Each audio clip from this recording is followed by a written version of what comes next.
ng anak ko, galing barko, lilimang araw pa dito yan. Opo. Tapos dinidisgrasahin lang niya. Talagang 4,000, papatayin niya anak ko. Hindi ako papayag. Pinalaki ko mag-isa mga anak ko. 20 years na akong balo. Sa kaso naman po ma'am, itutuloy ho natin. Itutuloy ko yan. Bibigyan ko ng kadalaan yan dahil hambog yan. Mayabang talaga. Hindi sa akin madadala yan. Hindi ako papayag na ganyan yung gagawin niya. Ramdam ko din tong nanay nung binaril daw ni Jan Amores eh. Kasi ako naranasan ko na yan. Yung binaril naman sa akin nun pre, shotgun. Tangina. Pagkabaril sa akin nun, putang ina, yung bala nung shotgun, kalat-kalat oh. Buti hindi ako tinamaan. Ang ginawa ko, sinalo ko yung bala pre. Sa isa, sinalo ko. Tapos binalit ko doon sa bumaril sa akin. Ayun, tamaan sa paa. Hanggang ngayon, wala na siyang paa. Hindi na siya makalakad. Tamaan yung dalawang paa niya, lumpo na siya ngayon, hindi na siya makalakad. Tapos yung mama ko, nag-iiyak-iyak. Kasi sabi ng mga tropa ko, binaril daw ako. Akala ng mama ko, dedo na ako nun tol. Akala ng mama ko, dedo na ako. Kaya nag-iiyak-iyak siya, ganun. Hindi alam ng mama ko, hindi pala ako natamaan. Hindi nila alam, may superpowers ako eh.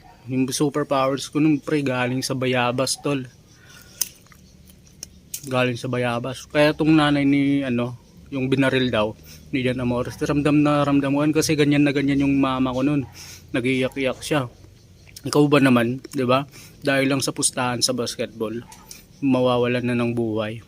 4K lang pala yung yung pusta nila eh. Sa amin nun ice tubig lang. Tapos sinatgan ako. Sobrang takot ako nun tol. Kala ko madededo na ako, matutuluyan na ako. Pero sa awa ng Diyos wala, sinalo ko yung mga bala. Hindi nila alam may anting-anting ako nun eh. Hanggang ngayon kapag nakikipaglaro ako ng basketball doon, wala, inaayawan na ako yan. Kasi masyadong mainitin yung mga ulo ng mga yun. Putay na yan. Pero si Jan Amores, binaril daw. Hindi ko alam kung totoong binaril. Pero may video daw na kumakalat eh, na yun, binaril. Minsan kasi tanggalin natin yung pagkamainitin ng ulong.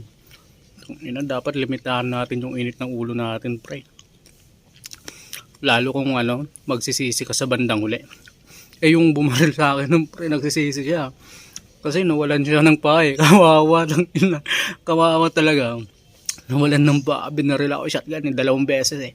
Sinalo ko mo yung unang bala. Kalat, di ba? Sinalo ko muna tapos binaril pa ako ulit. Sinalo ko ulit. Kung ginawa ko, nung naipon ko na, binalik ko sa kanya. Tinamaan, 2 paa tinamaan sa kanya. Wala, durog yung paa niya. Inopera, tinanggal, kawawa. Pero pinagsisisihan ko yun. Kasi hindi na siya makalaro ng basketball eh.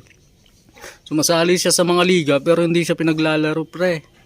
Bangko na lang siya ngayon kasi hindi naman siya makapaglaro. Wala siyang pa eh. Kawawa. Kaya naawa ako sa kanya eh. Minsan kinakausap ko tol. Kung di mo sana ako inanon. May paa ka pa ngayon. Ganun sabi ko sa kanya. Sabi niya. O nga tol eh. Gawa ng init ng ulo kasi. Kaya nagsisisi siya. Kaya tayo kapag kaganyan.